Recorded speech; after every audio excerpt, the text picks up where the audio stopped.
Okay, hi everybody. This is Phil Goyette, aka Phil of Games, and I've been kind of out in the wilderness for a good bit of time with my game design ideas, but thankfully recently kind of got back into the groove a little bit, and I wanted to just kind of talk quickly about this game idea that I'm working on now, which started with a look at the Italian Wars starting in 1494 when Charles the Eighth of France invaded Italy and gave everybody syphilis.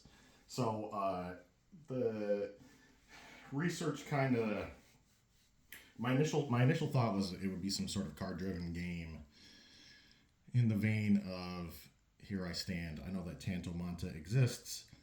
I've read the reviews. I've got some different kind of feelings on how that system maybe could handle the military side of things better or differently or more historically accurate, which I'll get to in another video. But so that was the original thought. The issue becomes, at least to me, is who are your sides going to be in the conflict, because it's so multifaceted and the sides are constantly changing and rearranging with different leagues. For and against France, for and against Venice, for and against the Habsburgs. And then you have the whole issue of how do you deal with the Habsburgs' rise in a game on the Italian Wars? Because if you look at the map of Europe in 1494 and the state of the big ruling houses of these potential universal monarchies, it's not certain that the Habsburgs are going to become who they become, right? It's the inheritance of Charles V is just a strange story that completely changed history, but it didn't need to happen that way except for some just chance marriages and deaths. And so anyway, after thinking it over and over and over, a lot of these Italian family names kept popping up, and I thought, well, what if you took these houses that were the big kind of contestants within Italy during that time, and you could play as them, right? And it really kind of came together when I started looking at the papacy during the era, because the first pope during the Italian Wars was Borgia, and then he is followed by Della Rovere Pope Julius II, and Sixtus of the Sistine Chapel fame had also been a Della Rovere, from the Della Rovere family, Della Rovere Pope.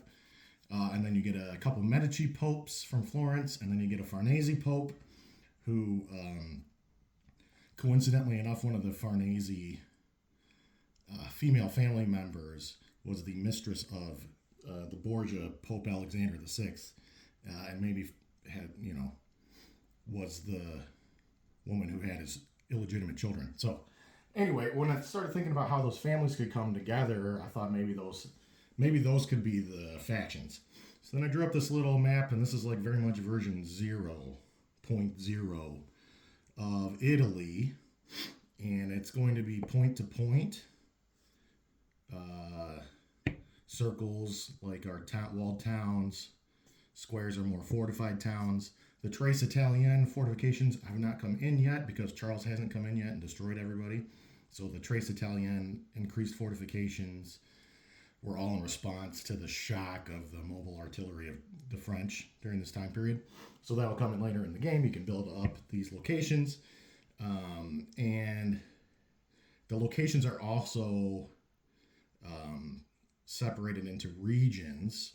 And if you control a number of locations in the region, like for example, I don't know if you can see it here, this would be Umbria, and Città de Castel and Arezzo and Foligno and Perugia are all part of Umbria and the Val di Chiana.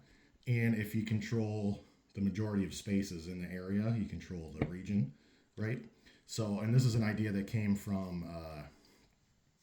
GMT's 30 Years' War, CDG, which I don't think was super popular when it first came out because it had some rules issues, but I've played the revised rules version of that game and I thought it was really good. And this is a concept that comes from that, right? So the idea is, the game idea is called Primero Prince, as inspired by Machiavelli's The Prince, and then the Italian Renaissance card game Primero, which is sort of like a poker, and it uses, I'll have the cards here, an Italian deck of cards. And if you're not familiar with the Italian style cards, it's a 40 card deck. So it removes the 8, 9s, and 10s. And the suits are clubs. So that's your clubs. And in this game, you take hands of clubs to earn points to spend on diplomacy or swords. Obviously, hands full of swords will get you military to spend. The cups suit will be for church and control the papacy, that sort of thing. And then the coins suit will be for civic improvement, building, patronage, hiring Da Vinci to make you a giant bronze horse or something like that, scoring fame. Fama, as Machiavelli says in The Prince, is what really these princes were seeking during this time period. So that's what you'll be seeking in the game. And it'll be very Machiavellian in that when you're dealt your cards, you can make trades with other players, but you can keep your cards hidden during the trades. So you can say, oh, I'm offering, the 7 of coins, and I am seeking swords. And the next player in line can say, all right, I'm offering you swords for that card, without showing the cards to each other. So they could be bluffing, or they could be being honest with you, right? So that's the Machiavellian part of the game. So you'll play these essentially poker hands. It's a medieval card game called Primero, with a number of different scoring hands to gain coins, ducats, to spend in one of 4 areas. Cups, clubs.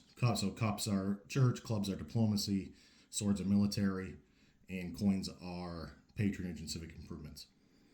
Your goal is to gain fame, and throughout the course of the game, there are major powers of, you'll have France, Aragon, the House of Aragon, the Habsburgs, the Venetians, and the Swiss can all come down through the map and mess stuff up as they did historically. And you, as the households, have to decide which side to play on with the league, whether to take advantage of the military situation, whether to try and stay neutral, whether to try and go for the papacy. So there's a whole college of cardinals where you can recruit cardinals or make cardinals yourself when you're the pope. And at the end of the day, you gain fame by being pope. You gain fame by patronage, so creating great works of art under the auspices of your house. And you gain fame by controlling these duchies or regions of Italy militarily. So I think it's coming together. It should be really interesting to play. And I just kind of wanted to show you guys where I'm at with this idea right now. Idea one of many ideas. So hope you enjoy, and then I'm going to come back and do another video with some reviews of some recent games I've played. Take care.